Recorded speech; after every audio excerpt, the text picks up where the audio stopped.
There we go. Alrighty. Just a reminder, a couple of reminders actually.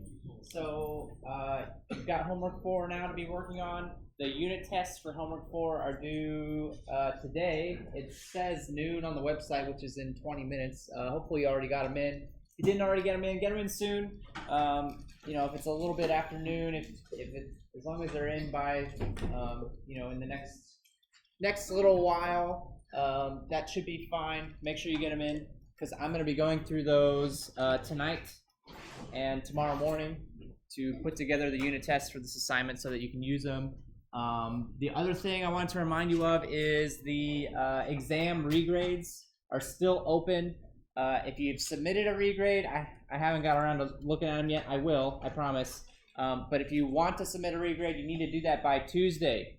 I'm going to shut regrades down on Tuesday. So if you haven't taken a look at that already, please do so in the next few days. Are there any questions about exam stuff, homework stuff before we start? Yeah, what's up? It's been a bit of a clarification on the homework assignment, on the idea of the block. And I know one of the key things that we're doing about is that we're writing this as if things were executing in parallel processes, even though they're not actually doing it. So my question is kind of on the block. And the idea is the block is what we want to do for like saying, okay, I want this page. No, you can't have it right now. It's locked, but I'll let you try again in a short amount of time to do it. And so and this block, the main thing that's going to happen is getting that get page method or has page method of doing that. Sure. Well, it was just like for the assignment, I forgot what it was, but I guess my idea is, do we need to think of, is how to like properly look for to execute that? Because I know like how we test things right now, all we can do is like do things in a nice sequence. Each step of each transaction has to go through. So I guess my kind of question is should all the blocking be handled within that great method? Like basically at the end of that method, it's either going to say, okay, there was no way I could get it for you, you're out of luck. Or a deadlock abort or something like that, or here's your page. I mean, like, is all the waiting going to be handled inside there, or is it on the understanding that somewhere in the space of our class, we're still holding on to that wait, and we're just going to wait for another method to call it later to actually see the resolution? So to answer your question, so the question's about when transactions requesting a lock and the lock's not available. And I believe you're asking about the get page method in particular. Well, the block portion of that, like how it should the blocking portion. How it should work, because I guess the idea is in real parallel processing, we could have like the way it could all be handled in there, and while it's going through its thing, it's swapping out to another program that's doing it, and so then it makes sense to all handle in there and like not return until we actually have it. But I don't know, for this assignment we want to actually abort and still carry in some private variable, or that I'm still waiting for it and then wait for another call or something later and then like. So just to reiterate, right? I'm not asking you to do multi-threaded programming on this assignment, but we're still writing our code as if the transactions are going to be multi-threaded. So what that means is that if a transaction needs to block and wait for a lock, you should write code to have it block and wait for a lock. I understand that means that nothing's going to happen until that block gets resolved, right? I understand that. I am fully aware of that fact. But that is intentional. That is how the assignment was designed. So I'm not asking you to come up with an alternative. I'm not asking you to do multi-threading, although if you want to, I certainly wouldn't be opposed to that idea. I just want you to think about deadlock a little bit and how to handle deadlock. That's all I'm trying to get at with this portion of the assignment. Don't overthink it, I guess, is the best takeaway that I have. It's not a complicated piece if you understand the concepts that are involved with it. So, does that answer your question? You still look a little confused. Kinda. I guess like I guess like the thing I was getting at, I don't know if I can get that, is that by the time you exit that method, whatever the blocking is resolved in one way or another. Either you got your page. It will be resolved one way or another. Okay, yes. You're either going to have the lock or you're not. Okay. Yes, that is correct. Okay. Yep. And actually, I think that's kind of an important point, right? Where you have code to acquire a lock is kind of important. Or actually, I think the more important thing is that there should really just be one entry point into accessing a lock. I don't want to have multiple entry points to access a lock. I don't want to have lots of methods trying to request locks, because that would make the process of acquiring a lock a lot more complicated and introduce some negative effects potentially to the lock acquisition process. So I think it's really in your best interest to limit where locks are acquired to one method. You could maybe make an argument that there are two methods that would be appropriate, and I would, probably listen to that argument, but we don't want to be acquiring locks all over the place, I guess is the main point I'm trying to make. Any other questions about the homework assignment or exam or logistics stuff before we continue our discussion on distributed databases? All right, so I know we talked about this concept last time. I just wanted to review it real quick before we get started, because we're going to be talking about it a little bit more today, and it is an important concept. I'm spending a lot of time on this for a reason, so I just kind of want to rehash real quick what reliability and availability are. You can see, the textbook definitions up here for reliability and availability, with reliability being a probability and then availability being a probability over time. How do we measure those again? If I'm talking about availability, what kind of value would you expect to see to measure availability? Somebody give me an example of an availability metric. Yeah. Percentage. A percentage. How often is this system available over time as a percentage? This system is up for 99% of the time, 90% of the time. That's a measure of availability. How would we measure reliability? What metric are we going to use for reliability? I guess somebody else? Yeah, in the back. Maybe of all the time that it's running, what portion of that time is it broken? What portion of that time is it broken? That's actually availability. But the fact that you said that is the reason why I wanted to talk about this a little bit more, because it is confusing. They seem very similar. John? A Boolean. A Boolean? Whether it's up or not? Close. We're getting closer. We're getting warmer. If you look at it as a strict probability, right? And you wanted to tell me a probability as a decimal, that wouldn't technically be wrong. However, in practice, we do have a couple of metrics that are used in particular. One is going to be the failure rate, right? How often does this thing fail? Or perhaps a more common one would be the mean time between failures. That's a very common reliability metric.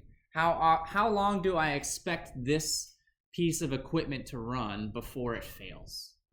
So they used to say, for example, that the mean time between failures for a hard drive, just a regular old hard drive that you got in your laptop, mean time between failures would usually hover around 5 years. That number's probably gone up since the last time I checked it. It's probably not 5 years anymore, but the average time for a hard drive to fail used to be around 5 years. That doesn't mean that on the 5-year birthday of your hard drive that's just going to automatically stop working. It's just an average value. Some will last longer, some won't make it to 5 years. It's just a mean time between failures, just some sort of metric describing the probability that your equipment is going to fail in a particular period of time. Does that make sense? So they are two different things. Availability is the one that I feel like we're probably going to be talking about a little bit more often, because availability has to deal with the fact of, can I use this system? How often can I expect users to be able to access my system? And so increasing availability is one of the main benefits of a distributed system, and we're going to be talking about that today. So I'm going to skip through back to where we left off. Were there any questions actually on reliability and availability before I move on? The trick concept, I know. I'm happy to talk about it more if you need some additional info. All right. So we kind of left off around here last time, talking about the architecture, about what an actual system would look like, an actual distributed system would look like. And so I like this diagram on the bottom half actually a lot because it shows how I've got, in this case, 5 different sites. And the communications network here could be, you know, a network within the server room that just goes from one end of the room to the other, or it could be the internet going across the country, right? It's, you know, either one would qualify as a distributed system. And then this is where we stopped on Tuesday. We were talking about the schema. So, you know, the idea to take away here is the fact that each database may only have part of the data, part of the total amount of data available to it. But it needs to be able to handle queries for the entire data set. So it needs to be aware of the fact that it's only got part of the data set. And it needs to be aware of the fact, it needs to be aware of what the other parts of the data set are in case somebody comes along and asks for that information. So we think about our schema, our organizational structure of our database, and we have one global schema that describes all of the data across all of the different sites, all of the different nodes of the database. And then we have local schemas, individual localized schemas that dictate the structure for the data that's just located at that particular site. And we need some combination of the two to execute a query. We're going to talk a lot more about query execution a little bit later today. But the basic idea, you know, is that I'm going to take a look at my global schema, and that's going to help me decide which nodes of the distributed database I need to talk to complete the query that I'm trying to execute. So we've talked a lot about how I'm going to take my data and split it up potentially across multiple different sites. Let's talk a little bit more. Oh, I'm sorry. I'm getting a little bit ahead of myself. I forgot that this slide was in here. This actually is just describing the query process. So we're going to spend a lot more time talking about this a little bit later. The query comes in and gets compiled, and then the transaction manager that you see down here is what's really in charge of managing the individual pieces of the query that need to execute on the individual sites. We're going to talk actually a lot more detail about this process a little bit later today. I might come back to this slide at that time. So let's talk about splitting the data up. This is what's known as the data fragmentation piece, and we're just trying to answer this question. Where should the data go? How should I break the data into pieces? I don't want to just arbitrarily choose chunks of data and spread it out. I want to do it in a meaningful way, in a way that's going to make sense, that's going to provide value to the users of my distributed database. So we need to think about what parts of our database make sense as logical units. One way that we could commonly do this is by location. So if I have a big data set, I'm going to take the information that's related to St. Louis and keep it in St. Louis. I'm going to take the information that's related to Chicago and keep it in Chicago. I'm going to take the information that's related to LA and keep it in LA, et cetera, et cetera. That's not the only way that we could consider chopping up our data, though. There's actually multiple very common ways of splitting up our data. Does anybody have any other ideas about what a good separation scheme might be for our data to split it up into chunks? What kinds of think about what kinds of data you might expect to find in a database that might help you decide how to split it up. Yeah. You could think of splitting it up versus data that like external customers might use for companies. Okay, so what's this information actually being used for? Do I expect people in the outside world to need access to this data, or is it only for us? And so that's another very common actually partitioning scheme. I'm going to have sort of a headquarters database, right? And then all of the internal stuff will be kept there. And then if I have satellite offices that are customer facing, I can keep the customer oriented data in those particular locations. So use case, yeah, what's up? If you like, how often the database, the particular tables are being hit. How often they're being hit. So how would that help us decide how to break it down. That's Well, if I was assuming like you had a situation where you had different servers, some that are bigger and faster, and some that are slower and less things. So you want the ones that you hit off the faster one. I see. So you're bringing performance into the equation, right? Trying to decide how often we're going to use this data so that we can provide enough performance to the data that's being used most often. Doing some load balancing, perhaps. I like that. It's not quite what I was looking for, but I think you've made a very valid point that we need to take that kind of stuff into account, especially if my distributed database is not uniform, right? There's another really common partitioning technique that we'll see. Think about how you partition your own lives, right? When you move from one chapter to the next, how do you think about, things changing in your own lives? I think of it broken down by time. What did I do this year? What did I do last year? What did I do the year before? Time is a very, very, very common partitioning scheme. I'm going to keep the most recent data, right, in this particular location, and that maybe is the data I'm going to use the most often, right, access the most often, need the most often. And then once it gets past a certain age, once I've got data that's, kind of old, I just don't want to throw it away. I might need it. It might be relevant sometime in the future. It's just not as relevant anymore. So I'm going to put that somewhere else. I'm going to move it off to the side and keep that as a separate site. So I've got an archive, and then I've got the most recent data as my partitioning scheme. Yeah. So time is a very, very common partitioning scheme. Any other ideas? Those are the big ones that we hit: location, use case, and time. So once we've decided, right, how our data should break down, we can actually categorize it into what type of fragmentation we're dealing with. So horizontal fragmentation, it's going to break it into a subset of tuples, into a subset of rows. I've got a table, I'm going to break it into rows. And those rows are what's going to get chopped up and spread out. So this would match, for example, almost all of the cases that we talked about with location, with time, right? It might match all of that information. It might match either of those situations. Excuse me. So we'll specify a condition that determines, or that sets what the different partitions should be. All data from 2015 and earlier is going over here. All data from 2016 to the present is going over here. Or all data from Chicago is going over here. All data from St. Louis is going over here. We can actually code up conditions so that when new data comes in, right? Think about that side of it as well. When new data comes in, the database has to decide where it's going to go.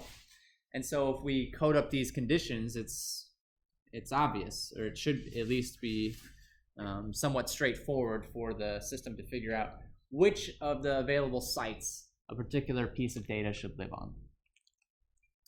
What about relationships? Relationships get a little tricky. So we've got relationships between tables. And really when I say what about relationships, I'm asking about joins, right? How does this affect a join? If we need to perform a join and my data is split up in a horizontal fashion, what effect is that going to have?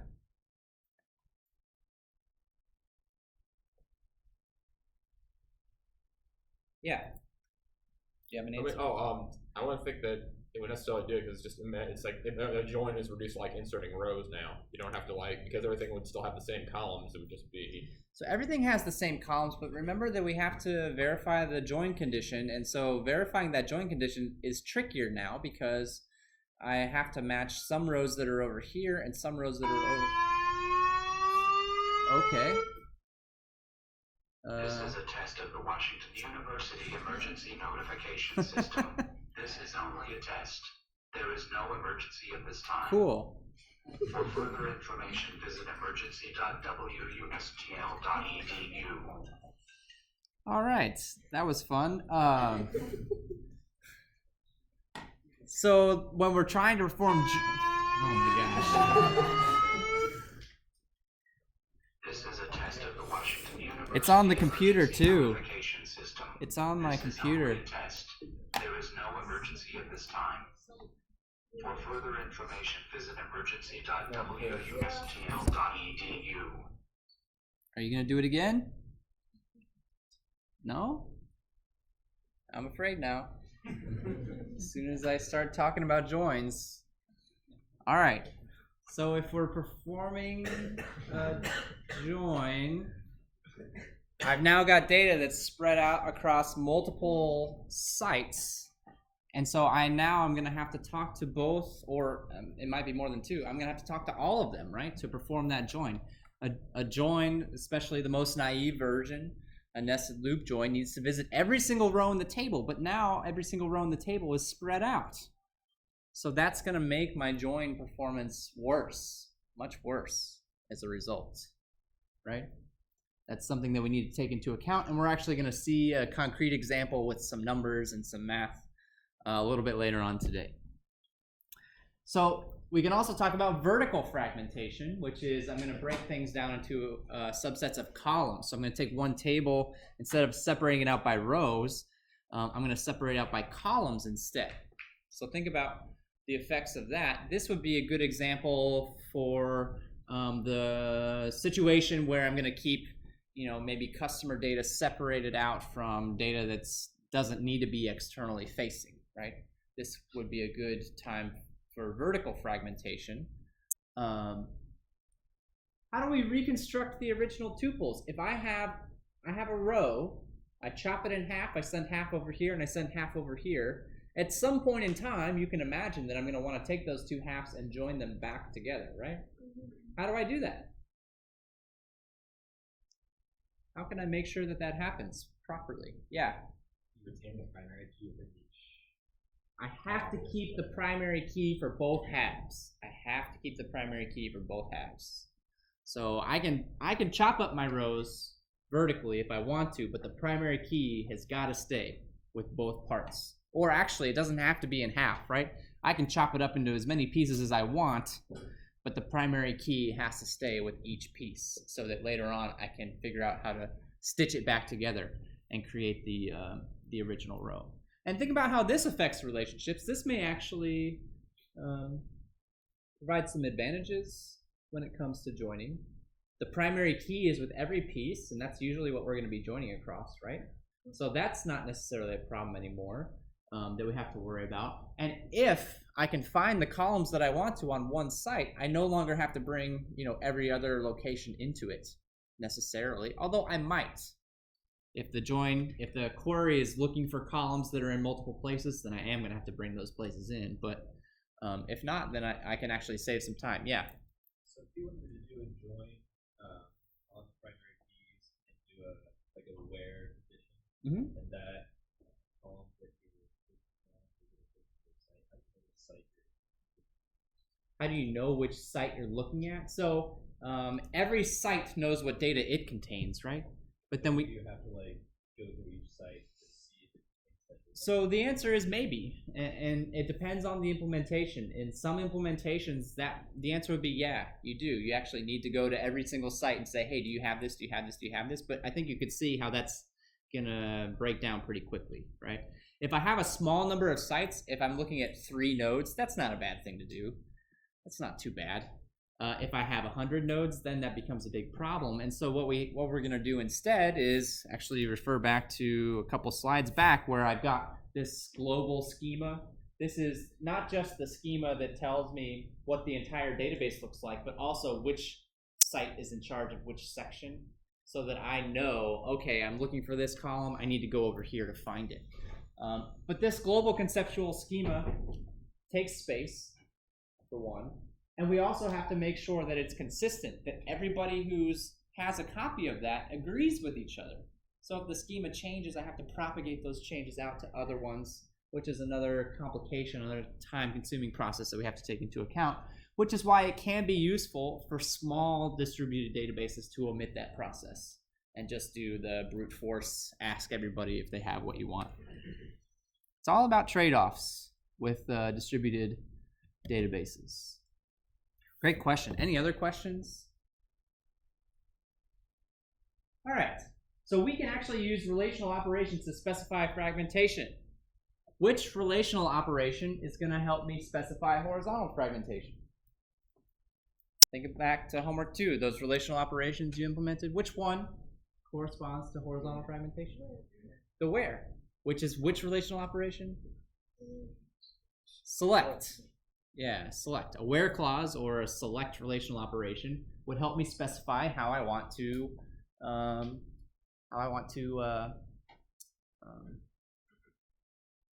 horizontally fragment my tables. Vertical fragmentation would be what? What kind of relational operation? A projection. I'm selecting which columns that I want. So you can actually write, what I'm getting at is you can actually write queries to specify what kinds of fragmentation you're expecting for your data. I'm going to write a query if so think about it from terms of insertion, right? I'm inserting a query, or I'm inserting a row. I'm going to check it against this query. If this row would match this query, then I know that it's going to be fragmented in a particular way, and I can send it off.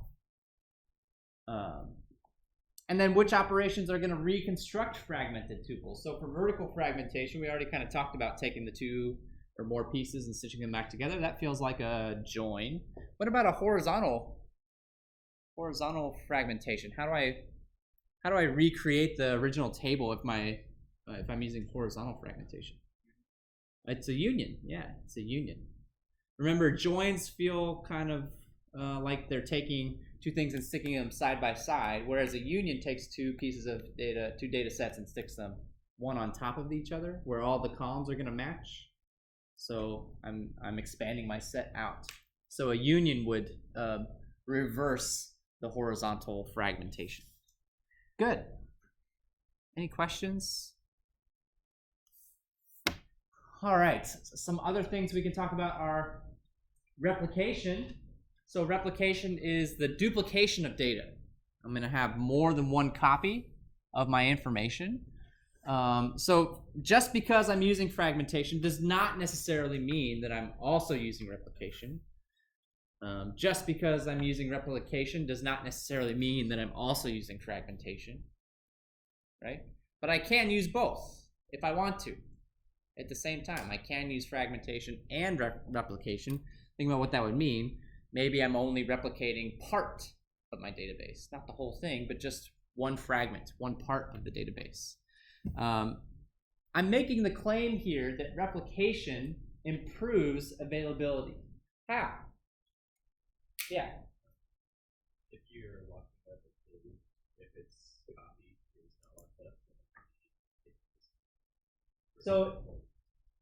So you're thinking about transactions, right? If I've got a piece of data locked down, but I have another copy over here that's not locked down, then somebody can still use that copy. I think that's true, but kind of limited. So under what circumstances would that be okay? That would be okay for, yeah. If I'm trying to change different data. I have to make sure that the data that if I'm making writes, I have to make sure that I'm not changing the same pieces of data. That's an issue. If I have two things changing the same piece of data at the same time, that's a big problem because we're gonna have to reconcile those changes afterwards. Reads would be okay, but you could also make the argument that I could already have reads on the same page if I wanted to, right? There's another, I think, reason why replication we consider improves availability. Yeah. Your cache now in multiple locations. Cache in multiple locations. Yeah. So if somebody's accessing like a server's all dominated with like the one thing that like another server somewhere still has that available. Yeah, we're getting warmer. I actually don't think that's availability as much as just straight performance, which is still a valid point, right? If I have multiple copies, if I send a query into either copy, I'm not going to have to travel anywhere else to get what I'm looking for. Or if the server that I asked is bombarded, like you say, I can go somewhere else and maybe get the data faster than if I wait at the server that's overloaded. We're getting closer to the, yeah. So maybe if a replica is the server is busy, I can go to the other one. And the other thing is that if a server is down, yeah, I also can go to the if a server just completely fails, right? just completely stops working, I have another copy that I can go access, meaning that my availability is not going to suffer. My availability is not going to suffer. So availability, remember, is just a percentage over time of how much the system has remained up. The number of nodes, actually, it doesn't care. It's not saying that all of the nodes have to be up. It's just, can I submit a query and get the results back, regardless of where that query actually gets executed. That still counts as availability. So it really helps with fault tolerance. If a server goes down and I have another copy over here, it's still available. I can still access it. So that sounds pretty good, right? That sounds like a good thing. High availability, that's what we want. We want our data to be accessible. We want it to be available. So should we just start replicating everything? Should we just start making copies? Or we don't even have to just make one copy, right? Should we just start making like 10 copies of everything? What's the trade-off that we're paying for if I start doing stuff like that? The advantages, the pros, I think are pretty clear, right? Availability keeps going up the more copies that we have, although it's kind of diminishing returns after the first few. What's the downside? Go ahead. There should be so much work in managing the versions. Managing the versions. So anytime I change a value, I have to also change every copy of that value. And that's not free. That's going to cost time. That's going to cost, decrease my insertion performance pretty significantly. There's another downside, perhaps even more obvious than that one. Yeah. You also just need more nodes. Need more space. It's just a space thing. I'm giving up lots of space to achieve this, which space is pretty cheap in terms of what's going to cost us money and stuff in a system. Space is pretty cheap, relatively. So, you know, we can acquire lots of space, but do we want to use it for that purpose, or would we rather use it for something else? In practice, some replication is good. We just don't want to go overboard with it. Make a copy, maybe even make 2 copies. That's not too bad. But any more than 2, you're really starting to get into overkill, unless you've got just like extreme needs for backup and recovery purposes. Like if you lost this data, the entire world would end. All right, make 100 copies. That's fine. But for most applications, that's not true. And a couple of copies will be plenty to satisfy replication. It's even better if you can identify data that does not need to be replicated, because that's, you know, less work overall. This data is really important, so I'm going to make a couple copies of it because I do want to have it. It's also used pretty frequently, so those extra copies will help with performance a little bit, perhaps on the retrieval side. But this other data is not as important, so if it happens to go away, then whatever. I'm not going to worry about it. So I'm not going to make a replica of that data necessarily. Cool. Yeah, so here's an example of what fragmentation might look like. Site 1 is our company headquarters, and it needs to access all of the data. Site 2 is the home of department number 5, so it needs to access the employee and project information that's related to department number 5, and then site 3 is the home of department number 4, so it needs to access the employee and project info that's related to department number 4. And so the question is, what parts of the DB database should be at each site, and what kinds of fragmentation is required. And so I think it's pretty obvious. Site 1 should just have it all, right? Just have an entire copy there. That's fine. The more interesting questions come with site 2 and site 3. What kind of fragmentation is it going to be if I'm looking at an employees table and I'm taking all the employees from department 5 and putting them over here, and all the employees from department 4 and putting them over here? What kind of fragmentation is that? Yeah. Horizontal. So I've got one table, I'm taking some rows, putting them over here based on the department number, and other rows over here. What about the project? It's kind of the same idea, right? Yeah. Kind of a similar idea. But then we see this other question down here. What do we do if an employee from department 5 is working on a project that's owned by department 4? So I'm gonna have a row that represents both that employee and the project, right? I've got one row for the employee, one row for the project, and the question is, where do those rows go? Anybody have any ideas? There's not necessarily one correct answer. I guess some other people chiming in on this one. Where do those rows go? Got an employee from Department 5 working on a project on Department 4, and I've got a project on Department 4 being worked on an employee on Department 5. Where do they go? Where do those rows go? Somebody new? Taylor? What? Both? Yeah, just make a copy of them, right? Put them on both? That's certainly one option. You could argue the opposite, that I'm gonna keep the employee over here and the project over here, but then what does that mean? That means that if I ever need to examine the data, right, I'm gonna have to do some communication across those two sites to put the data back together. Is that something that I'm willing to do? How much time will that take? Those are all questions that kind of depend on the structure of your distributed database. And the performance of the network, the performance of the computers involved, right? So there's not necessarily a yes or no answer or a you should do this and you shouldn't do this kind of answer. It's really just a matter of what am I tolerant of? What's feasible for me to do in practice? And it may take some experimentation. You may have to try it one way, see if it works, and if it doesn't, be prepared to fragment it in a different way. Any questions? All right. Let's talk about query processing. We are, since we're dealing with multiple sites, we're going to now have to process our query in stages.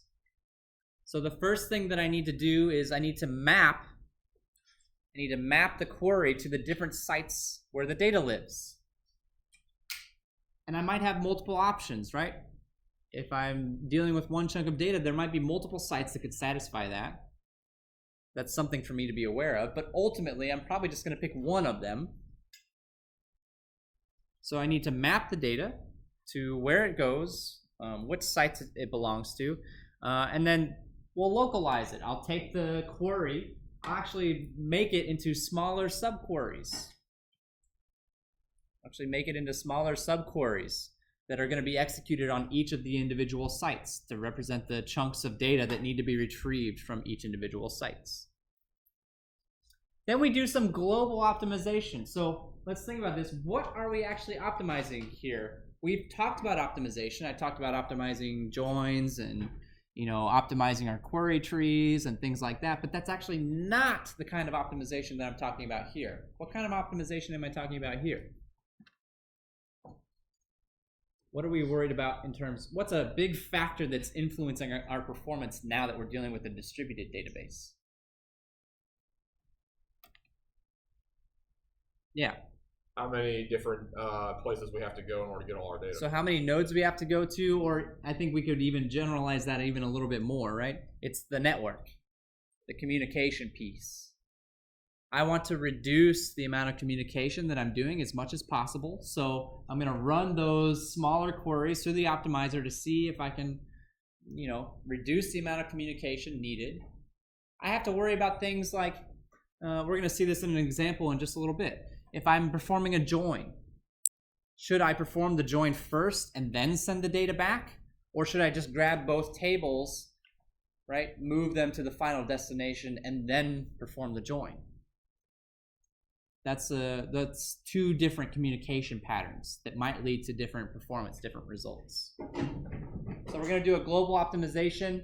I have a practice problem that we're going to do in just a second that'll illustrate that a little bit. And then local optimization is the optimization that we talked about before, where it's just going to optimize the query tree, leverage any indexes, try to pick the fastest join types, things like that, on each individual site. So each individual site will be responsible for optimizing the query that it's ultimately working with. So it's a much more complicated process, right? When we just had one site to worry about, this was a lot more streamlined, it was a lot more straightforward. we now have a lot of organization that we need to consider. So let's do an example. Let's do an example. Here is a schema. I see employees, I see departments, right? I see employees and I see departments. And what I want to do is execute this query that's down at the bottom of the page. So I can zoom in on this a little bit. This query, and then we can go back up and take a look at the data. So I want to find the first name, the last name, and the department name for every employee, basically, right? There's a join involved. I have to join these two tables together. And so the question that we have is, where do I perform this join? We have options. We have some options based on how this data is split up. So let's take a look.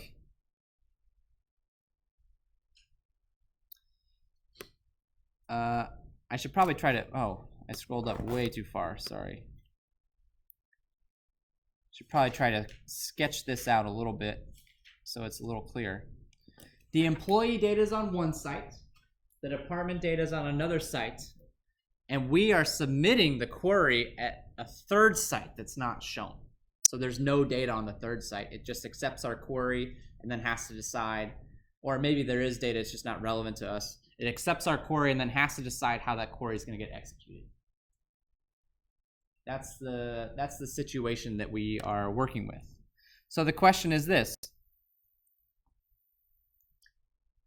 If we assume that every record in the result is 40 bytes long, we need to do some math to figure out which of these three options is going to give us the best performance.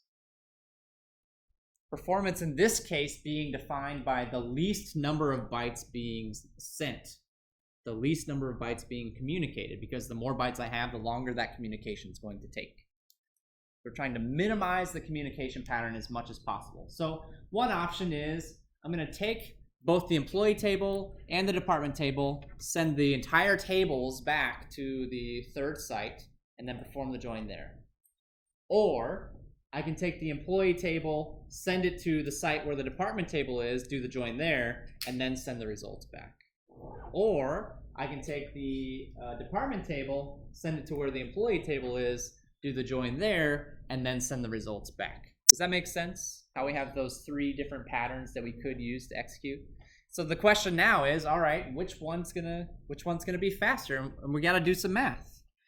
We gotta do some math here. So I've got all of the sizes of the tuples involved. Let's see if we can do a little bit of math. No thanks. Grab these real quick. Actually, I don't really care about, well, yeah, I'll just grab them all. That's fine. Okay. That text is going to be way too small for you guys to see. I'm sorry. So, number one says, option one says, take both tables and send them to the third site. Take both tables, send them to the third site. So the question is, how many bytes would I be sending in that case? I've got 10,000 records in my employee table. I've got 100 records in my department table. But do we need to send the entire record? Do we need to send the whole record over? No. We only need to send the records that are relevant to the query. So if I look at the query, I need the first name and last name records from the employee table, the department name record, or the department name column from the department's table, and then I need the keys so that I can do the join, right? So let's figure out then what that would look like. For the employees table, the key is social security number, that's 9 bytes. The department number key is 4 bytes, so that's 13 bytes so far. First name is 15 bytes, last name is 15 bytes, so we're looking at 43 bytes per record, right? double check my math. Is that okay? 43 bytes per record. Then for the department table, I need to send the department name and the department number. Those are the ones that I need. So the department number is 4 bytes. The department name is 10 bytes. So that would be 14 bytes per record. And then I can see the number of records as well. So that would be 43,000 bytes here. And then that would be 1,400 bytes here. So the total would be 44,400 bytes. Yeah, did I do my math wrong? You need the SSN field for employee? I didn't see that in the previous query.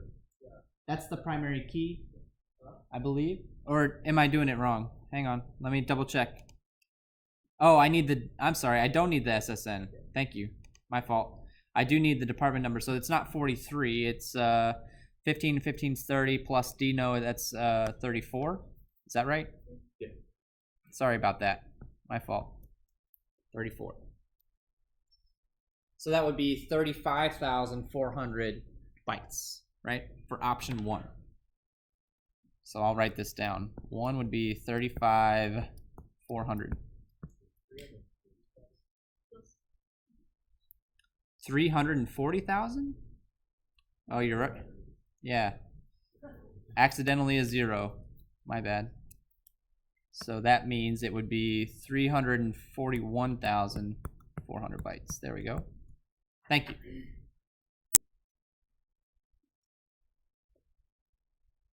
That's for option 1. All right, so option 2 says I'm going to take table 1.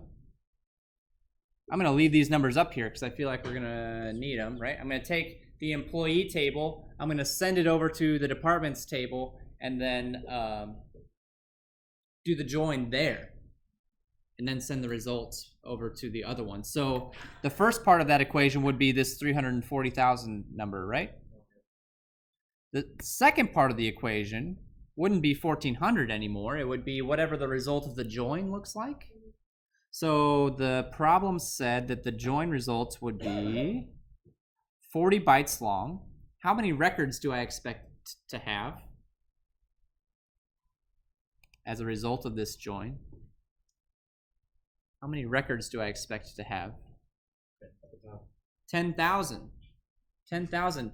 Every employee is going to have a department number if this is if the referential integrity of this table is valid, right? I would expect 10,000 results in the join. So that's going to be 40 times 10,000, which would be what, 400,000?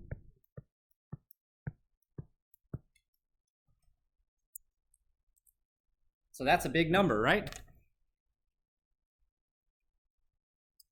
That's going to be 740,000 bytes, I believe, for option number 2. So I'll erase this. Number 2 would be 740,000. Is that what I said?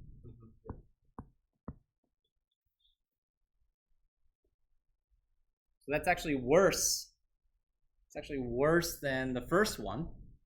We still got 1 to go. The last one says, I'm going to take the departments table, I'm going to send it over to the employees table, do the join there, and then send the results back to the original site. So the departments, we already did this math, but I had to erase it because I ran out of room.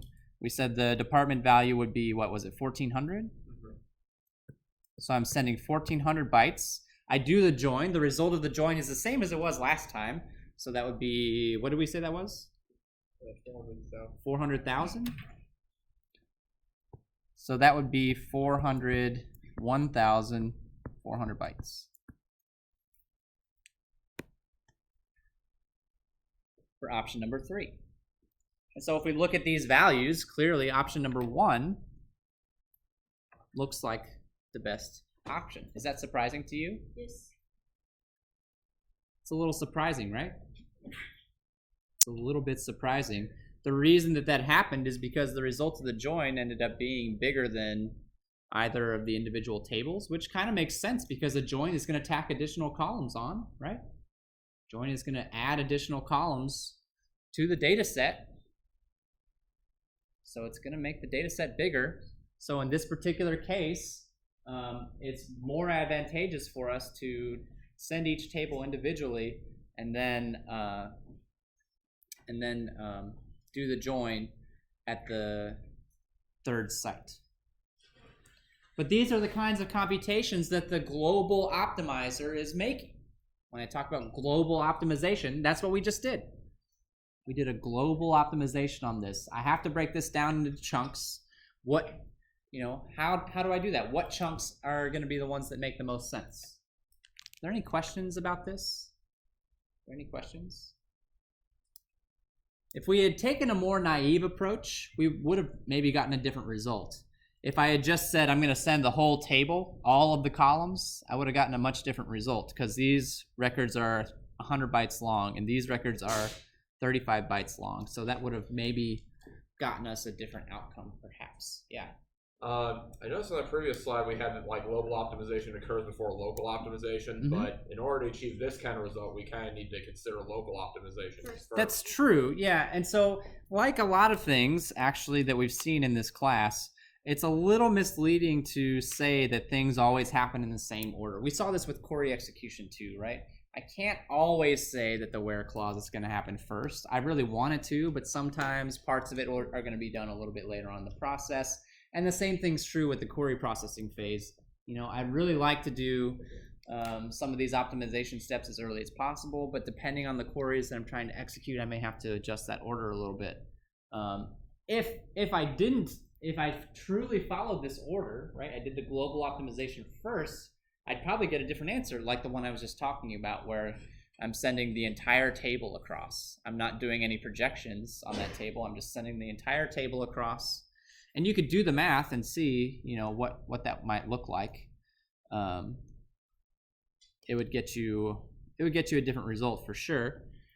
The employees table would be huge. 1 million bytes? Just to send the entire table would be 1 million bytes, and the department table would be 3,500 bytes.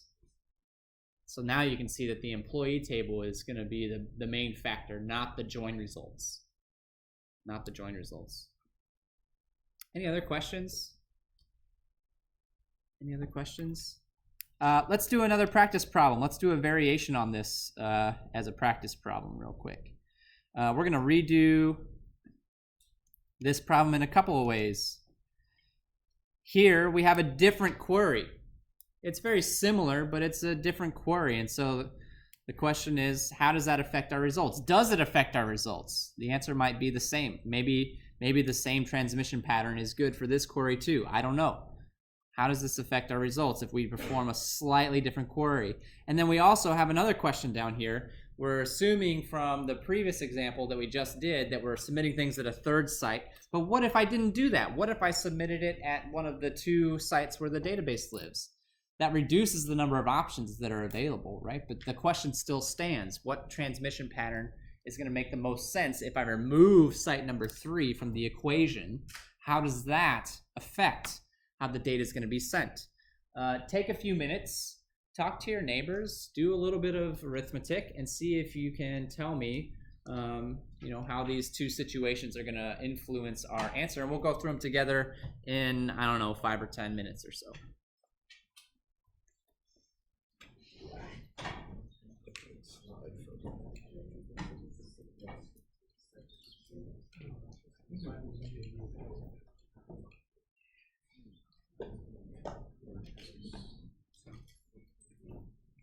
Hey, what's up? So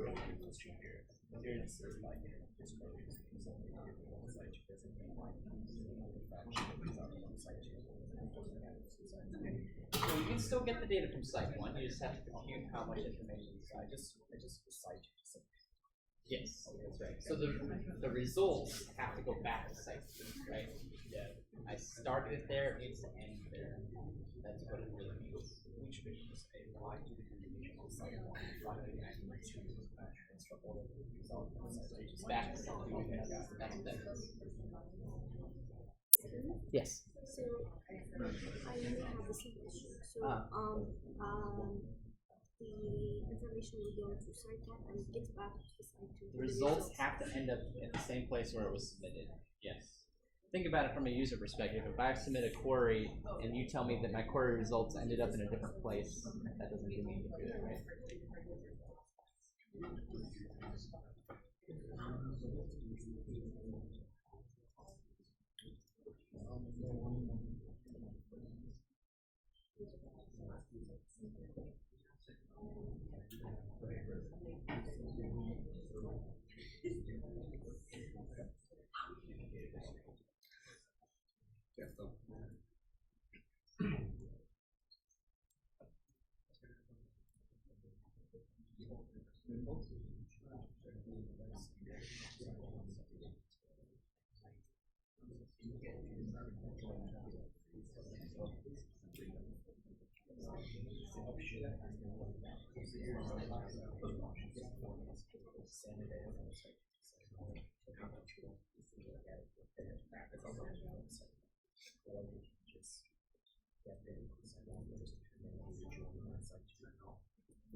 For me, it is. I mean, it's yeah, I like that. Do you want to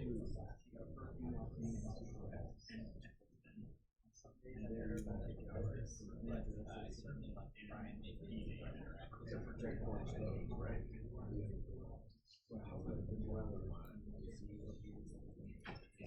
Yeah. This class is the second one. There are plenty of focus of 19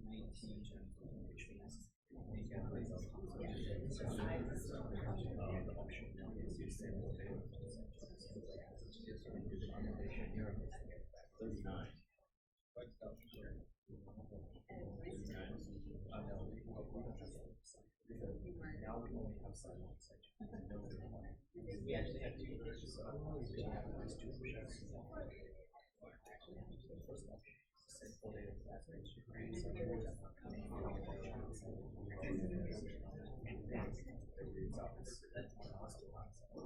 but I feel like it's more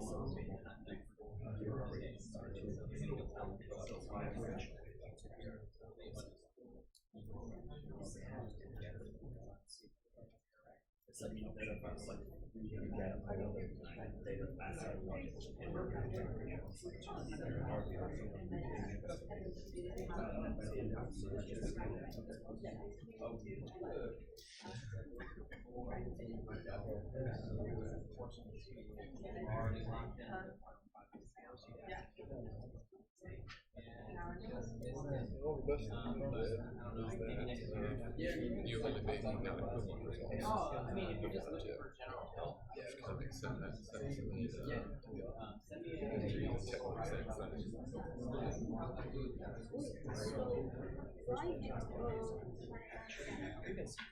Yeah, I didn't do all four. Okay, so site 2 is what's got your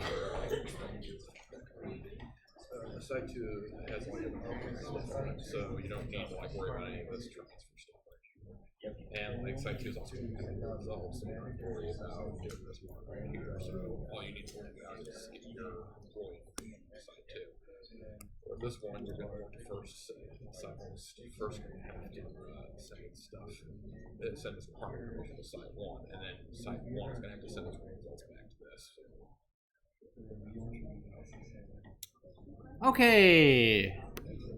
So I gave you a different query and asked you to think about how that would change our answers. So what is the effect that this query is going to have on our results compared to the first query that I gave to you? How's that going to affect the computations that we make? Doesn't change? It's going to be exactly the same? No? What's going to change? Yeah. Just the size of each individual record that you're going to be passing around. The size of each record that I'm passing Well, around? if we're looking at are we looking at well, I forgot. Is this the query right with site right to site? Are we still considering the 2 to site 3 situation? Or are we doing on the site 2 situation? We're the first problem. I mean, you could look at it either way, but I was assuming we still have 3. Yeah. Oh, well, yeah. We have 3 sites set up, so it's just going to change the size of the records that are being sent. It's not going to affect. So what about the join results? Is that going to be the same? In the back, yeah. Question. Well, you're only going to have 100 join results now instead of 10,000 because now we're joining. Like we're essentially looking at all managers. We're looking at all managers. That's right. So we're looking at all the managers. Like the number of managers is going to be the number of departments rather than the number of employees. Number of departments instead of number of employees. Do we agree with that statement? Does anybody disagree with that statement? Yeah. Well, joins are interchangeable. You could easily say this is the same as employee SSN number joined to department manager SSN. Yeah, you can flip the order. That's true. Does that change the outcome of rows, though? That's the question. I mean, it takes a little bit of reasoning about what this database represents. So we're joining the manager social security number to the social security number, right? Yes. So each department I expect it's going to have one manager, right? Each employee also has one social security number. So in here, I've got 100 social security numbers. And here, I've got way more than 100 social security numbers, right? I've got 10,000. But only 100 of those I would expect to match what I see in the department table, correct? So the result set then should be 100 rows, right? It makes a difference. The other way around is not true. Here I've got 100 department numbers, but I expect all of those department numbers to show up in this column multiple times even. It's a reversal in we have to take the direction of our relationship into account. One department has many employees, so one to many from department to employees, but then we also have sort of the reverse. Well, not the reverse. It's actually almost a one-to-one relationship between managers and departments. One department has one manager. So it does have a big effect. Does that make sense? Are there any questions? Okay. Still not sitting right with you? Well, I get this issue, but I don't see why the original result had 10,000 anymore. You don't see why the original result had 10,000 anymore? Yeah, because you're gonna have multiple you're gonna only have so many DNOs. So I would expect every single employee to match this department. So I'm going to keep all of the employee information, and the department information might show up multiple times. If I have 10 employees in department number 2, then department number 2 is going to show up 10 times in my results, once for each of the 10 employees that it matches. So in this case, in the current situation, I expect each manager's social security number to show up one time. So I actually expect this column to be unique. I think that's it doesn't necessarily have to be unique. I could actually have one person as the manager of multiple departments. That would reduce the number of rows even further. Well, no, it wouldn't. It wouldn't. It would still be 100. It'd still be 100, right? Still be 100 records in that case. The big difference here is that I don't expect all of the numbers in the social security number column of the employees table to match the manager's social security number. Whereas Here, I do expect every single number in the department column to match with a department number. That's the main difference, I think, that we're dealing with here. Does that make sense, I hope? So let's think about the math then. That means that the result of our join is not 400,000 this time, it's 4,000. It's 4,000, so that makes a big difference. That makes a big difference. We greatly reduce that size a bunch. So we can redo the computations. The computation for situation 1, which is take both tables and send them over, does that change? It might change a little bit since we're dealing with different fields now, right? So I've got 30, and I'm not using department number anymore. I'm using social security number, so that would be 9. So it'd be 309,000 for that one, and then for the department, it would be the department name and the manager's social security number, so that would be 1,900. So for situation 1, we're looking at 391,900. Is that right?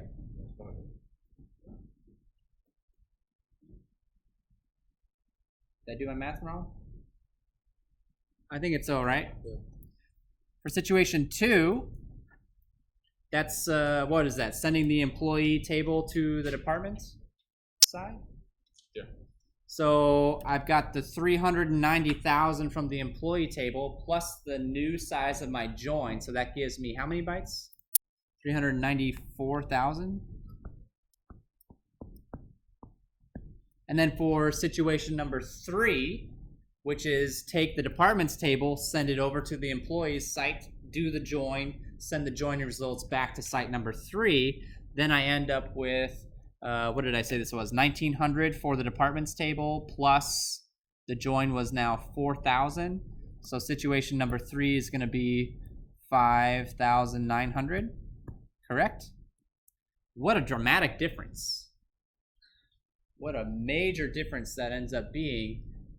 Option number 3 is now very clearly the best possible outcome that we could hope for in this situation, because the result set, the join result set, is going to be much, much, much smaller than it was in our original example. Does that make sense? Are there any questions about that?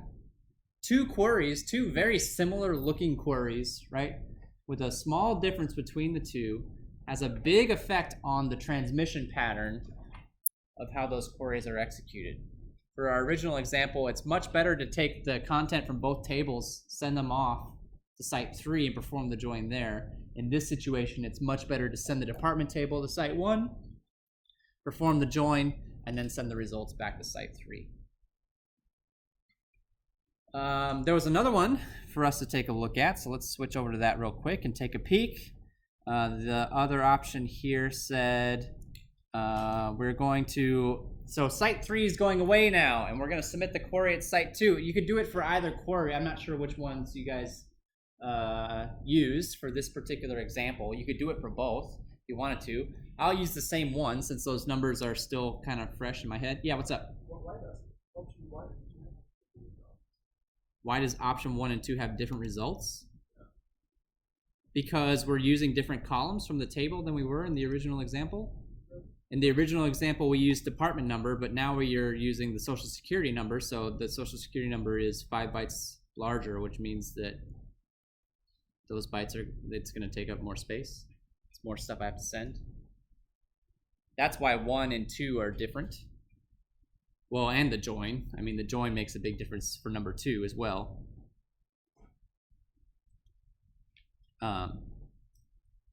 So for this new problem, if we just use the query that's up here right now, the one that we were just working with, I'm submitting everything at site 2 now, and I want to know what the data costs are. The number of options I have is reduced now, right? What are my options? I grab the stuff from site 1 and bring it to site 2 and perform the join, or I take everything from site 2, send it over to site 1, perform the join, and then send everything back. Correct? Yes. Those are my 2 options. Those are my 2 options. So we can compute those values as well, based off of what we know. and site 3 goes away.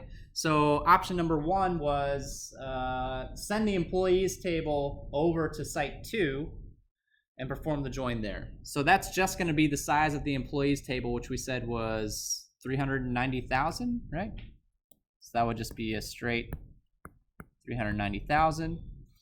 Option 2 was send the department table over to site 1, do the join, and then send the results back. That would be actually similar to a number that we've already computed, right? That would be 5,900. 1,900 for sending the department's table over, and then 4,000 for sending the results back. So even though it requires 2 trips, 1 out and 1 back, it's a significantly less amount of data that's being transmitted. So that looks like the more attractive option. Now we have to be a little bit careful about that. There is sort of, if any of you are familiar with networking, which this is not a networking class, I understand, but if any of you are familiar with networking, you're probably familiar with the idea that when I start a transmission, it kind of takes a while for it to ramp up and then hits an optimal state and then kind of ramps down at the end. So if these numbers were a lot more closer together, it might actually be a little bit more difficult for us to say that one's necessarily going to be better than the other, for the fact that this is just 1 transmission, whereas this is 2 transmissions. So that the startup cost of having to do that extra transmission might erase any benefits that would come from, having less data. In this case, the numbers are so drastically different that I don't think that's going to matter. The data values are so different. But if they were closer, that would be something that you may want to take a look at to determine what your transmission pattern should be. That the number of actual transmissions that have to take place could matter, could make a difference. Are there any questions? All right. We are almost out of time. Let me see where we're at on the slides, if I can sneak a couple more in here, or if we're going to wait for next time. All right. Yes, question. So I think it shouldn't be like 5,900. It should be smaller, because when the return value, so we are now considering that the SSN, we are not considering as a 1 column now. So it should be like less. So we have from the employee, we have like three columns. Okay. Right? And from the department, we have 2. Okay. But after the join, we are like joining. When we are, so the final results. So when we send from site 2 to site 1, there should be like less data to be sent back to site 2. I think that's already taken into account by saying that each record is 40 bytes, because if you actually look, the columns that we're including in our result are first name, last name, and department name. 15, 15, and 10 is 40 bytes. So I think the 40 bytes for the join records is actually appropriate. I feel like I understand what you're trying to say. Yeah. Maybe I'm not, but I think the numbers that we computed as given are as accurate as they can be with the information that we have. I think they are good. Does anybody else have any questions? I'd be happy to clear up any confusion. All right, let's talk about decomposition real quick. So if multiple copies exist, the question now is, which one should we read from? So what criteria are we going to use if I submit a query and I've got 3 copies to choose from? What am I going to look at to help me decide which one I want to actually read from? What information will be useful to me?